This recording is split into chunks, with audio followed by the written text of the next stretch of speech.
अभी भी हाल ही आज ही मतलब जो बिहार पुलिस है उसके द्वारा एक रिपोर्ट आया, ठीक है, उसमें बताया गया है कि 2018 से अगस्त 2023 तक बिहार में कुल 2574 लोग मानव तस्करों से बचाए गए हैं, ठीक है। इसमें जो है 18 से 24 पुरुष हैं और 750 महिलाएं शामिल हैं। तो ये रिपोर्ट जो है आपको पीटी में भी काम देगा और मेन में भी काम देगा। मेन में काम देगा जब वो जीएस पेपर 2 इकोनॉमी में जब वो पूछेंगे बिहार की प्रगति, आर्थिक सामाजिक प्रगति वगैरह जब पूछेंगे ना, तो उसमें आप ये फैक्ट डाल सकते हैं कि बिहार सरकार द्वारा जो है ह्यूमन को बचाने के लिए ये किया जा रहा है। वहाँ पे ये फैक्ट बहुत काम देंगे। अच्छा, इस फैक्ट से आप लोग एक कुछ एनालाइज कर रहे हैं। इसमें 18 से 24 पुरुष हैं और जबकि 750 महिलाएं हैं केवल, जो मानव तस्करों से बचाए गए हैं। तो इससे क्या निष्कर्ष निकलता है? ये बाल श्रम को बढ़ावा दिया जा रहा था, बाल श्रम। नहीं, ये बालकों पे है ही नहीं। इससे निष्कर्ष निकल रहा है ना कि महिलाओं से अधिक पुरुषों की तस्करी हो रही है बिहार में, ठीक है जी। और बाल बाल बाल जो है ना, बच्चे जो हैं उनके लिए अलग से एक डेटा प्रकाशित किया गया है। पॉक्सो एक्ट के तहत जो है 1283 कांड दर्ज हुए थे, जिसमें से 1132 में चार्जशीट दाखिल हुआ था और 490 मामले में मुआवजा देने के लिए प्रस्ताव भेज दिया गया था, ठीक है। तो ये पॉक्सो एक्ट क्या है? ये मैं पॉक्सो एक्ट, इसमें ये मतलब कि बच्चों, हाँ, बच्चों के लिए, नाबालिग बच्चों के लिए बनाया गया है, जो यौन शोषण से बचाने के लिए पॉक्सो एक्ट। हाँ, और इसमें तो अपराधी जो अपराध करते हैं उनको मृत्यु दंड तक दिया जा सकता है, जैसे कि आसाराम बापू को दिया गया था मृत्यु दंड नहीं, आजीवन कारावास दिया गया है इसी एक्ट के तहत, ठीक है। तो आप इस रिपोर्ट को भी वहाँ पे लिख सकते हैं। सामाजिक आर्थिक जब सुधार आप बताएंगे, गवर्नमेंट की जो प्रयास बताएंगे जीएस पेपर 2 में, तो इसको भी आप दर्ज कर सकते हैं, ठीक है। और एक और न्यूज है बिहार का। बिहार के जो शिक्षा विभाग है ना, वो राष्ट्रीय सूचना केंद्र के तर्ज पर अपना खुद का एक एजेंसी बनाएगा, ठीक। उससे क्या फायदा होगा कि ये अपना एक पोर्टल बनाएंगे जिससे वहां पे इनकी डाटा और फाइलें सुरक्षित होंगी। ये और ऐसा करने वाले ये पहला विभाग होंगे। इससे मतलब ये जो एनआईसी है वो क्या है? वो भारत सरकार की एक विभाग है जो 1976 में जिसका गठन हुआ था, ठीक है। ये जो एनआईसी कब गठन हुआ था मैम? 1976 informatic central G. गठन कब हुआ था? 1976 में भारत सरकार द्वारा। 1976 भारत सरकार। ये जो है ना, केंद्र और राज्य सरकार के बीच ई गवर्नमेंट को बढ़ाने के लिए समन्वय का कार्य करती है। इससे जो है ई गवर्नमेंट जो है या ई शासन जिसको बोलते हैं, उसमें व्यापक सुधार होता है, पारदर्शिता आती है और जो स्कीम है गवर्नमेंट की, चाहे वो सेंट्रल गवर्नमेंट की हो या स्टेट गवर्नमेंट की हो, इजिली वो लोगों तक पहुंचता है। इसका काम ये है। तो जब शिक्षा विभाग अपना खुद का एक पोर्टल डेवलप कर लेगी तो उसके भी फायदे होंगे। जैसे अभी हाल में हम लोग देख रहे हैं के पाठक सर के द्वारा बहुत सारे सुधार किए जा रहे हैं, तो उसी में ये चीज एनआईसी से हटकर अपना पोर्टल डेवलप करने का भी निर्णय लिया गया है, जो कि मतलब एक अच्छा इनिशिएटिव बोल सकते हैं उनका, ठीक है। इससे क्या होगा कि बिहार का जो है आईटी इंफ्रास्ट्रक्चर जो है और डेवलप होगा, ई गवर्नमेंट, ई शासन और आसान होगी और लोगों तक पहुंचेगी, ये खासकर बच्चों तक उनके स्कीम आसानी से पहुंच सकेंगे। और एक और चीज आया है कि बिहार गवर्नमेंट जो है वो आज से मतलब 15 अक्टूबर से जो है 10 जिलों में बालू खनन खुद अपने देख रेख में कराएगी, ठीक। तो ये निर्णय क्यों लिया गया? कोई बालू माफियाओं का बढ़ता प्रभाव। हाँ, अवैध खनन को रोकना, उससे पर्यावरण पे क्या इफेक्ट आएगा? जैसे देखिए पर्यावरण पे ये आएगा कि मान लीजिए जैसे अभी सोन में जो घड़ियाल कॉरिडोर बनाने की जो बात चल रही है, ठीक है, तो अवैध खनन के वजह से वहां पे जो घड़ियालों की संख्या कम होते जा रही है, कि अवैध खनन जब होते हैं ना तो पॉल्यूशन बढ़ते हैं नदी में और इफेक्ट आता है, तो उससे जो जलीय जीव है उनका संरक्षण किया जा सकता है अच्छे से। यहाँ तक कि जब घड़ियाल जो जोन घोषित किया गया ना जब घड़ियाल का, तो उसके 1 किलोमीटर के दायरे में जो है खनन कार्य पे रोक भी लगा दिया गया है। तो इससे अपनी जलीय परिस्थिति सही होगी, तो ये अच्छा निर्णय है। ये तो बालू खनन जो रोका है इन्होंने अवैध के लिए, तो उसके लिए क्या क्या व्यवस्था किया है इन्होंने? ड्रोन के माध्यम से वो निगरानी रखेंगे उसका, ठीक है। और जिस वाहन से जो बालू ढोए जाएंगे ना, तो उसमें जीपीएस लगाया जाएगा, और ठीक है। मैम एक अलग से भी पुलिस बल का गठन किया गया है जो कि बालू माफियाओं पे नजर रखेगा, भागलपुर और भोजपुर जिला में। जी वो भी है। और कल जो है एक समिति का भी गठन किया गया है, जो इन पे मतलब इनके द्वारा जो अवैध कार्य किए जाएंगे किसी भी तरह से, तो ड्रोन के माध्यम से उनका रिकॉर्डिंग किया जाएगा, उसको एनालाइज किया जाएगा, उसके आधार पे फिर उन पे मुकदमा चलेगा उस समिति के माध्यम से, ठीक है ना। तो ये सब पॉइंट याद रखिएगा, क्योंकि ये पूछ भी सकता है पीटी में, बन सकते हैं फैक्ट का। और एक बेबी कुमारी बहुत हाईलाइटेड हो रही है बिहार से एक प्लेयर के रूप में। वो किस खेल से जुड़ी हुई है? वो फुटबॉल से जुड़ी हुई है और वो सिवान की रहने वाली है। कल जो है अपने खेल मंत्री जो है मनसुख मांडविया, वो कोहिमा में नागालैंड के पहले मेडिकल कॉलेज का उद्घाटन किए हैं, ठीक है। ये वहाँ का पहला शोध संस्थान भी होगा। तो नागालैंड के सीएम कौन है, आप लोग बता सकते हैं अभी? नेफ्यू रियो। जी बहुत अच्छे। और राज्यपाल? राज्यपाल रविंद्र नारायण रवि, ये बिहार से ही है, तो इम्पोर्टेंस हो जाते हैं जी। RN रवि, ये बिहार के ही रहने वाले हैं, तो ये इम्पोर्टेंस हो जाते हैं क्योंकि ये पूछा जा सकता है। पूर्व में ये तमिलनाडु के राज्यपाल थे। जी जी हाँ जी। और ये नागालैंड के पड़ोसी स्टेट के बारे में बताएंगे जी, किन्हीं को पता है? अरुणाचल प्रदेश, हाँ जी, मणिपुर, हाँ, असम। मिजोरम। असम, मिजोरम नहीं, असम। मिजोरम तो मणिपुर से टच करता है। चलिए अभी मणिपुर का नाम आया साथ में, तो ये बताइए कि मणिपुर में जो अभी चल रही है, दंगा चल रही है टाइम टू टाइम, उसका रीजन क्या था? मैम, दो समुदायों के बीच आपसी लड़ाई और गुवाहाटी हाई कोर्ट द्वारा आरक्षण का जो मुद्दा था, गुवाहाटी हाई कोर्ट द्वारा आरक्षण, मैती समुदाय को आरक्षण दिया जाना, दिया गया था, दिया नहीं दिया नहीं गया था। आदेश दिया गया था या सजेशन दिया गया था? आदेश दिया गया, सरकार को आदेश दिया गया था कि वो जनजातीय समुदाय में इन्हें सम्मिलित करें।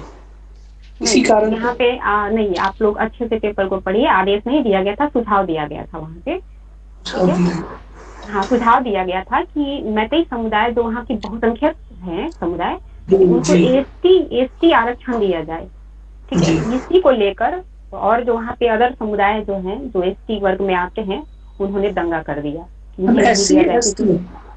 एसटी शेड्यूल ट्राइब में, जी जी जी। नागालैंड की स्थापना कब हुई थी? 1972। नागालैंड की स्थापना जो है 1 दिसंबर 1963 में 16वें राज्य के रूप में हुई थी। ये भी पूछा जा सकता है, अगर ये हाईलाइटेड है स्टेट तो ये पूछा जा सकता है उसकी स्थापना किस राज्य के रूप में और कब हुई थी। मैम रिपीट कीजिएगा इसको। क्या स्थापना वर्ष? जी 1 दिसंबर 1963 को 16वें राज्य के रूप में। 16वें राज्य जी। और एक और बहुत इंटरेस्टिंग न्यूज है, अभी जो हमारा जो फाइनेंशियल ईयर चल रहा है उसका जो पहला छमाही बीता, तो उसमें जो है मतलब अपना आयात जो है वो कम देखा गया है। निर्यात भी कम हुआ है, बट वो परसेंटेज बहुत कम है, आयात बहुत तेजी से कम हो रहा है, ठीक है। तो इसमें जो अप्रैल सितंबर की जो छमाही बीती है ना, तो उसमें आयात जो है 12.23% कम हुई है, जबकि निर्यात जो है 1.77% कम हुई है। और जो सितंबर माह बीता ना, तो उसमें जो है निर्यात मात्र 2.72% कम हुई है, जबकि आयात जो है 15% कम हुआ है। तो इसका हम्म। रीजन क्या आप गेस कर सकते हैं या मैं बताऊं?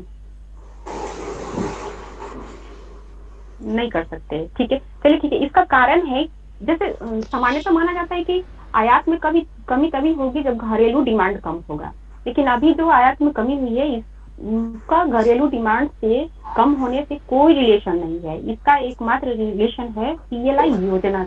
पीएलआई योजना के तहत जो 14 सेक्टर में दिया जा रहा है योजना का लाभ, उसके थ्रू जो है अपना प्रोडक्शन बढ़ रहा है, जिसकी वजह से बाहर से आयात कम हो। इसका इफेक्ट क्या पड़ रहा है, तो आप इसको बहुत आसानी से रखेंगे और ये आपके मार्क्स को बढ़ाएंगे, ठीक है। इसमें एक इससे फायदा होगा क्या कि व्यापार घाटा जो है अपना कम होगा, क्योंकि आयात करने पे डॉलर ज्यादा खर्च करना पड़ता है ना, और डॉलर कम खर्च करेंगे तो आयात घाटा तो अपने आप कम होगा।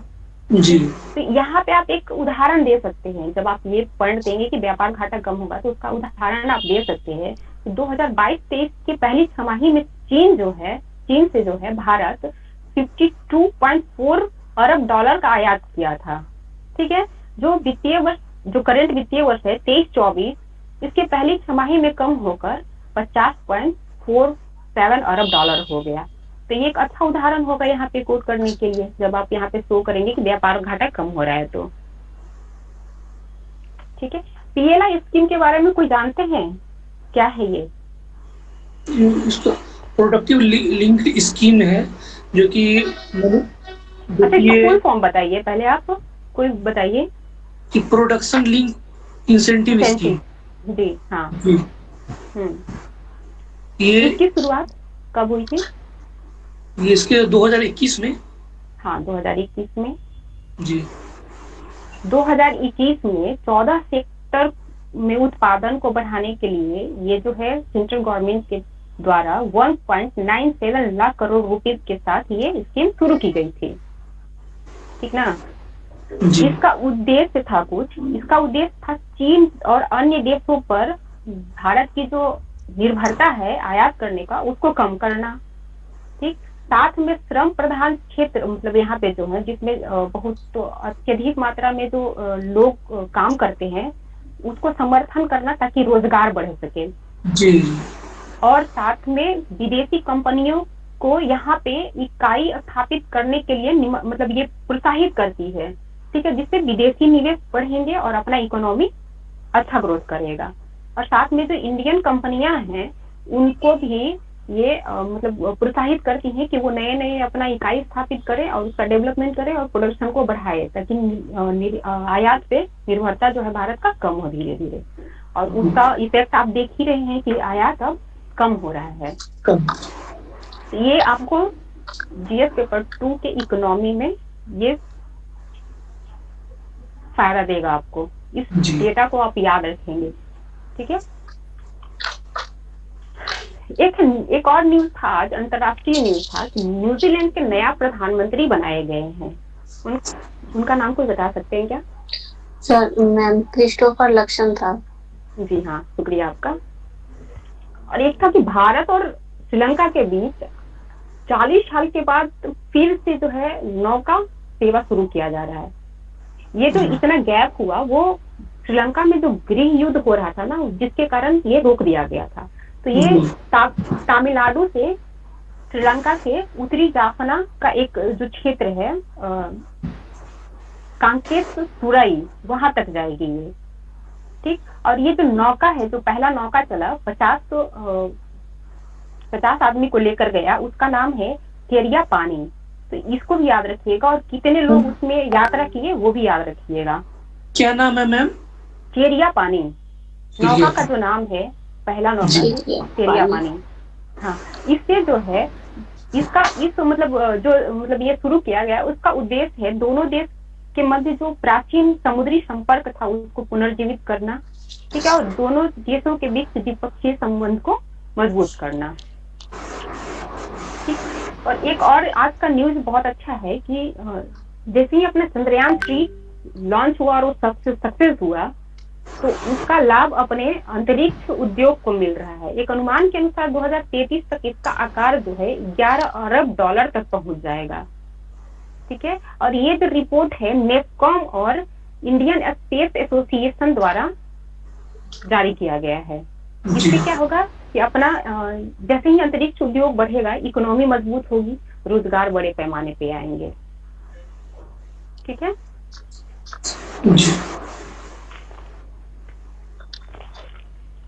आज के पेपर में बस इतना ही था।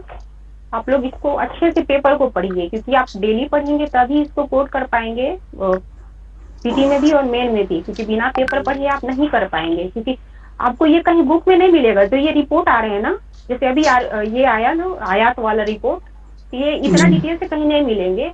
इसको आप डेली, ये डाला भी जा रहा है ग्रुप में, वहां से भी पढ़ के आप नोट कर सकते हैं और पढ़िए इसको। और विस्तृत इस पे बताया जाएगा जब मेन का क्लास होगा ना, तो उससे बताया जाएगा। तो चलिए एक बार हम लोग रिवाइज कर लेते हैं इसको। ठीक है, किया जाए रिवाइज? जी। चलिए ठीक है। तो ये हमास द्वारा इजराइल पर किस दिन अटैक किया गया? 7 जल्दी बताइएगा जी। 7 अक्टूबर।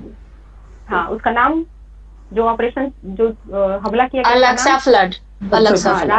हाँ, ईरान के राष्ट्रपति आइजक हरगोज। प्रधानमंत्री इजराइल के बेंजामिन नेतन्याहू। हाँ, और ये किस पार्टी से संबंधित है?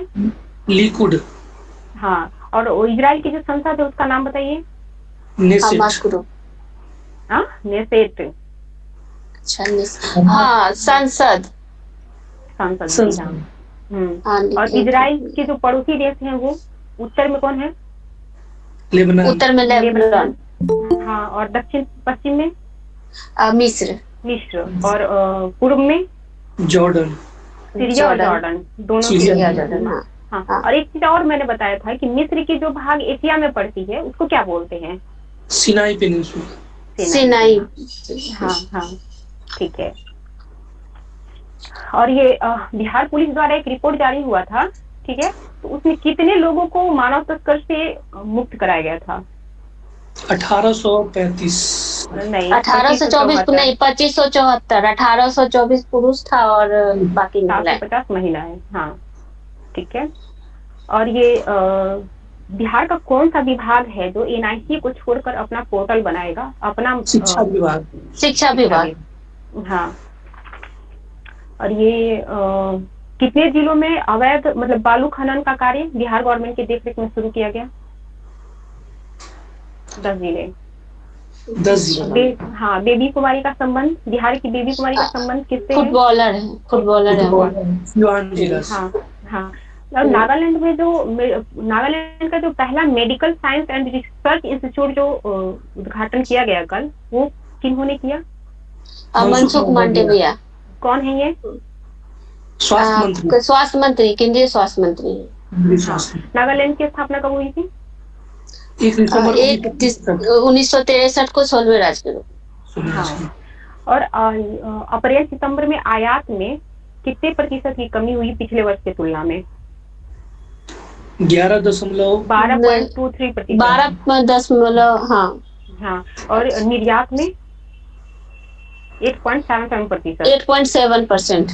हाँ जी, ठीक है। न्यूजीलैंड के पीएम उनका नाम क्रिस्टोफर लक्सन। हाँ, क्रिस्टोफर लक्सन। और भारत और श्रीलंका के मध्य कितने वर्षों के बाद नौका सेवा शुरू की गई है? और जो नौका पहली नौका जो चलाई गई है उसका नाम क्या है? चिड़ियापानी। और ये जो नौका जो है कहाँ से कहाँ तक चलेगी? तमिलनाडु के नागापट्टनम से श्रीलंका के उत्तरी जाफना के पास कांकेशथुरई तक। कांकेशथुरई, उत्तरी जाफना। नागापट्टनम से कांगीथुरई। क्या? कांकेशथुरई। और ये जो नेस्कॉम और इंडियन स्पेस एजेंसी जो है उसका एक रिपोर्ट के अनुसार जो अपना अंतरिक्ष उद्योग है वो कितना डेवलप करेगा और कब तक करेगा, ये बताइए। 11 अरब डॉलर 2033 तक। चलिए ठीक है, शुक्रिया आप लोग का जुड़ने के लिए।